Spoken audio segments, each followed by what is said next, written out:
అంతేకాదు కూటమి ప్రభుత్వం అధికారంలోకి వచ్చి సుమారు 18 నెలలు అవుతా ఉంది. ఇప్పుడు దాకా కూడా కూటమి ప్రభుత్వం ఒక్క రూపాయి కూడా బకాయిలు తీర్చలేదు.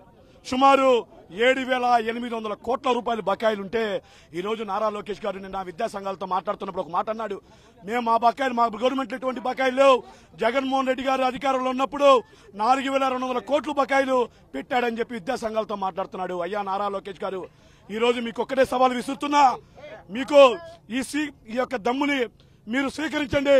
ఈ యొక్క మేము ఒకటి అడుగుతున్న వైఎస్ఆర్ కాంగ్రెస్ పార్టీ విద్యార్థి సంఘం తరఫున జగన్మోహన్ రెడ్డి గారు 2024లో జనవరి, ఫిబ్రవరి, మార్చి త్రైమాసిక సంబంధించి ఏవైతే బకాయిలు ఉన్నాయో మేలో రిలీజ్ చేయాల్సిన విధులు ఎలక్షన్ కూడా ముందుగానే విడుదల చేసి ఆ రోజు విడుదల కాకుండా హైకోర్టులో నువ్వు నీ తండ్రి ఇద్దరికి కోర్టుకెళ్లి స్టే తెచ్చుకొని బకాయిలు ఆపింది నువ్వు కాదని అడుగుతా ఉన్నా.